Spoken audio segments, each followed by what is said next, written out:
नमस्कार दोस्तों। स्वागत है आपका आपके अपने चैनल निवेश क्रम में। मैं पवन पाटीदार आपका बहुत बहुत स्वागत करता हूं। तो आज जैसे हमने अभी पिछले वीडियो में बात की थी इंडिया मार्ट इंटरमेश के बारे में, जिसमें अच्छा स्टॉक होने के बावजूद भी वैल्यू इरोजन अच्छा खासा हुआ है। तो उसी सीरीज के तहत हम 3 स्टॉक की और आज बात करने जा रहे हैं, जिसमें लोगों का पैसा डूबा है कह सकते हैं, या फिर एक चकाचौंध के जरिए, या आईपीओ की जो चकाचौंध आजकल मची हुई है मार्केट में। तेजी से लोग, बहुत सारे लोग तो आईपीओ पर ही डिपेंड होते हैं कि आईपीओ आएगा और हम लोग पैसा लगा देंगे और हमें मुनाफा होगा। एक बीच में ऐसा दौर आया था जब burger king and Mrs Bector और अपना इस टाइप के जो ग्लैंड फार्मा वगैरह स्टॉक आए थे, तब आईपीओ में तेजी से लोगों का पैसा बना था। लेकिन यही एक मार्केट की एक दुविधा है दोस्तों, कि यहाँ पे जिस टाइप से पैसा बनता है उसी टाइप से लॉस होता है। अगर एकदम से पैसा बना है तो एकदम से ही लॉस होगा, और धीरे धीरे और लॉन्ग टर्म में पैसा बना है तो वो लॉस होने की संभावना बहुत कम होती है। तो इसलिए लॉन्ग टर्म ही एक ऐसा गणित है जिसके तहत यहाँ पे सर्वाइव किया जा सकता है। आईपीओ जैसी शॉर्ट ट्रिक या बच्चों का खेल जिसे कह सकते हैं, कि आया और हमने लगा दिया 15,000 रुपये। तो ये इस टाइप के छोटे छोटे खेल जो होते हैं दोस्तों, ये इतना बड़ा मुनाफा कभी नहीं दे सकते।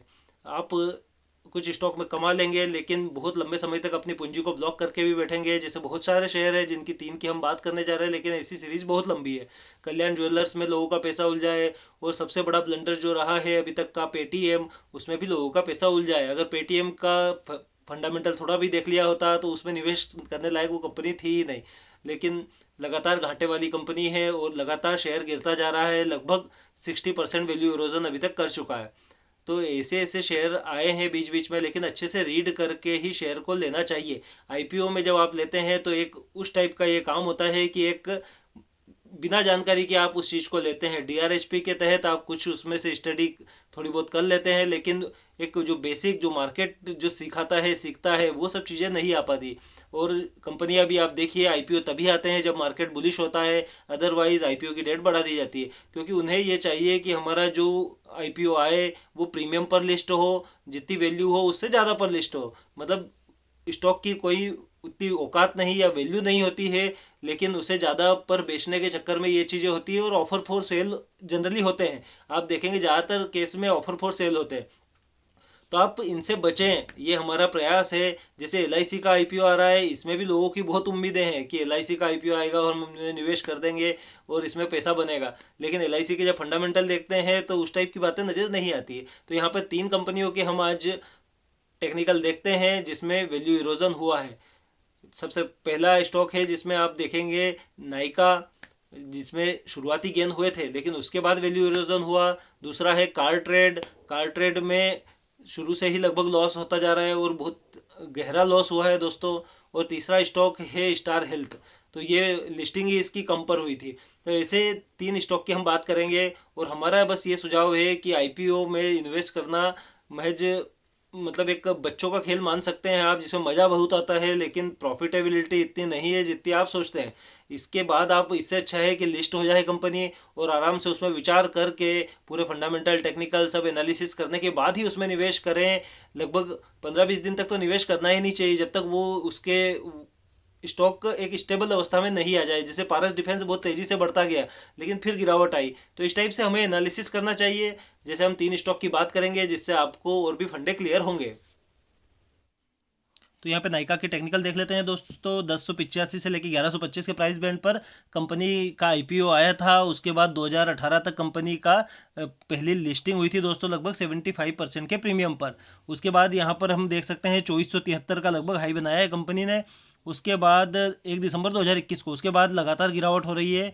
और ये मार्केट में जब से गिरावट का दौर और चल रहा है तब से और तेज़ी से गिरावट हो रही है कंपनी में। और यहाँ पर आप देख सकते हैं लगभग 1510 पर कंपनी आज है। लगभग 50% वैल्यू इरोजन हो चुका है, 40 to 50%। तो ये हालात है नाइका के आईपीओ के। ये भी एक फैशनेबल आईपीओ था, बहुत फेमस आईपीओ था और बहुत हाइप बनी थी इसकी। तो अगला स्टॉक है दोस्तों कार्ट्रेड टेक।